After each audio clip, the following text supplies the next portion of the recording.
Hello. This will be the first half of Chapter 13. Chapter 13 is very short. It has 2 sections. It won't take very long. We're going to take like a big quiz over this, but this is section 1. And if you'd like to pause this and put some numbers into your calculator, you can.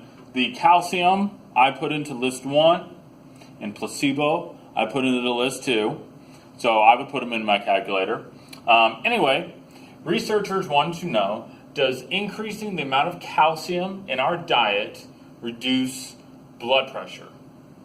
So, first of all, they wanted to study people that had high blood pressure right away. So in this case, they not only looked at males only, so no females, but they looked at African American men because they tend to, not all of them, but on average, have higher blood pressure. That is called blocking. So they blocked not only according to gender, but according to race. So they got very, very specific. So what they did was they took people's blood pressure before they did anything. So at the beginning of the month, they took their blood pressure. And then one group got a pill, got calcium every single day.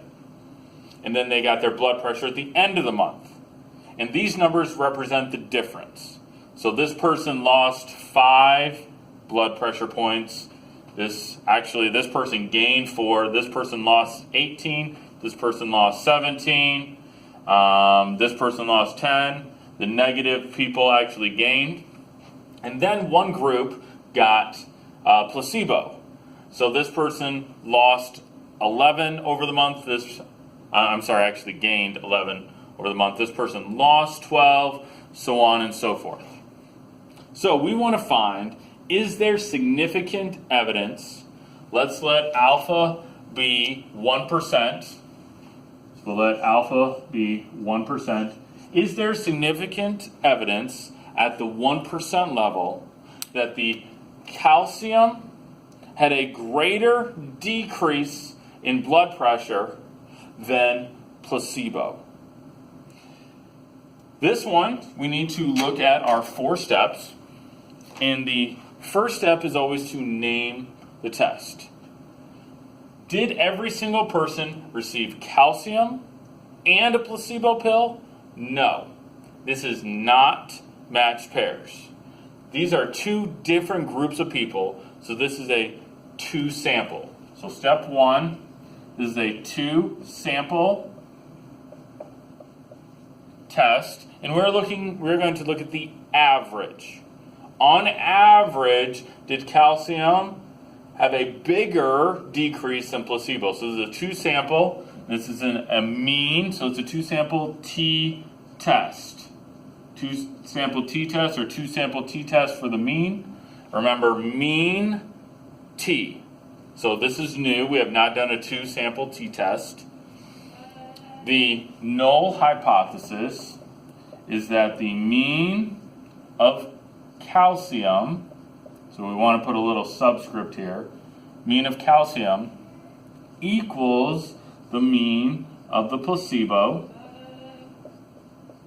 And the alternative hypothesis, we said, did calcium at a 1% level have a bigger decrease than placebo? So this will be mu, or the mean of the calcium, is greater than the mean of the placebo. Okay, so in this case it's slightly different. It's not mu equals a number. And yes, on this one we want to make sure that we put subscripts on them. Since we have 2 means, we want to make sure we have 2 subscripts. We probably could go mu of C and not write the word out. That probably would be fine.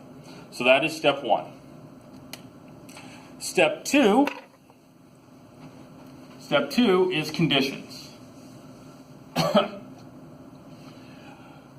We need to look at each individual group. We cannot combine them. We have to look at each individual one. Calcium, we can't use the central limit theorem. Placebo, we can't use the central limit theorem. So we are going to have to graph them. We should probably look at simple random sample. In this experiment, we probably didn't randomly select the people to be in the study, but hopefully they randomly assigned people to treatments. So let's put that. Let's put randomly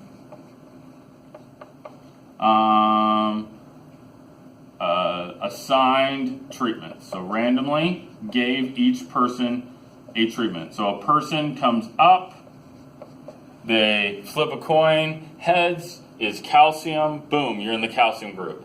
Flip a coin, tails, bam, you're in the placebo group. So we randomly assigned the treatments. We didn't randomly pick who was going to be in the study. We randomly assigned who got what treatments. So as we said before, we're going to have to make 2 graphs and have to comment on each.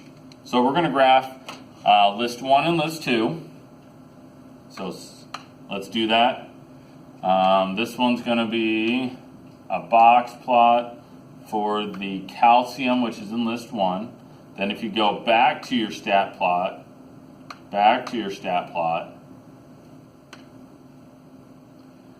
you can turn this one on as well, and that one on list 2. And we graph them at the same time. Graph, zoom 9. So you would want to sketch both of these, okay? So you would sketch both of these. This is the calcium, this is the placebo. If you have to graph both of them, please label that. Please put calcium and then put placebo.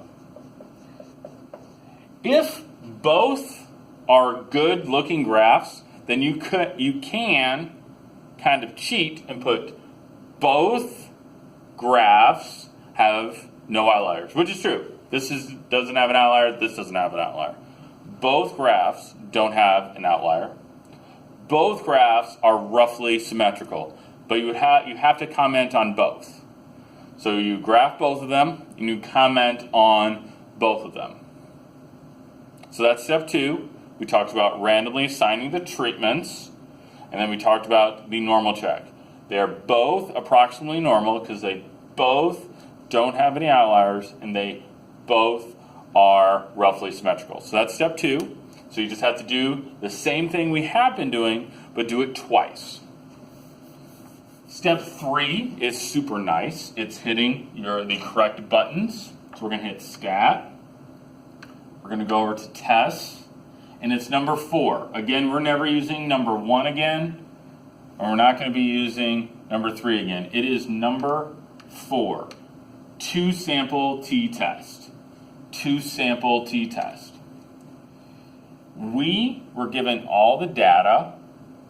So we are going to be using data. Okay, they gave us every single one. Stats is if they give you the average of one and the average of the other. So if they give you the average of one, the average of 2, they also have to give you the standard deviation of 1, standard deviation of 2. But in this case, they give us the data. So we're under data. List 1, list 2. Frequency we keep as 1. And then our alternative hypothesis was greater than. This word you see, pooling, don't worry about it. Never pool. You can talk about that in grad school, but we're not going to pool. Just leave it as no. Hit calculate. And the things that we would want to write down are t equals 1.60. And then the p-value is 6%, 0.06. And the old people who care about statistics want you to write the degrees of freedom. So you just copy that down. Okay. Now, step 3, we have a p-value of 6%, so hopefully you're decent with that. The junior higher would say, hey, the calcium group, on average, lost 5 blood pressure points. The placebo basically lost nothing. Okay, actually gained a little bit. So a 7th grader would say, 5 is bigger than negative 0.2. Therefore, the calcium helped.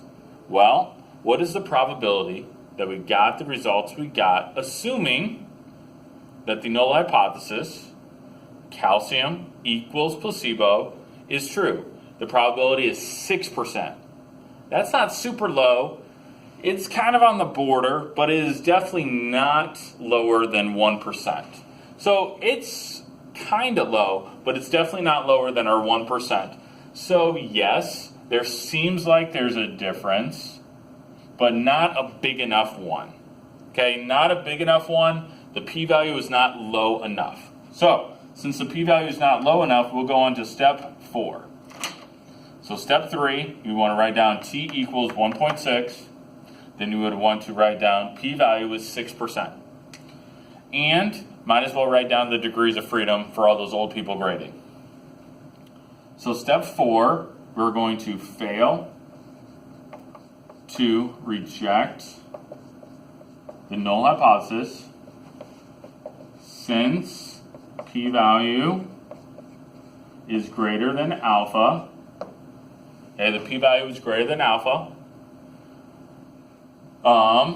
So we've talked about the null hypothesis, and we gave a reason why. So now we're going to say we don't have enough evidence for the alternative.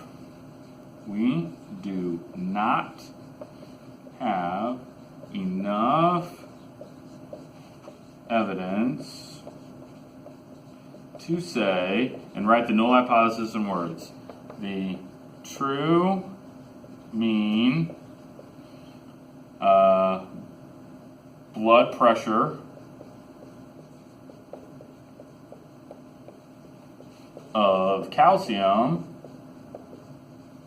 is not greater.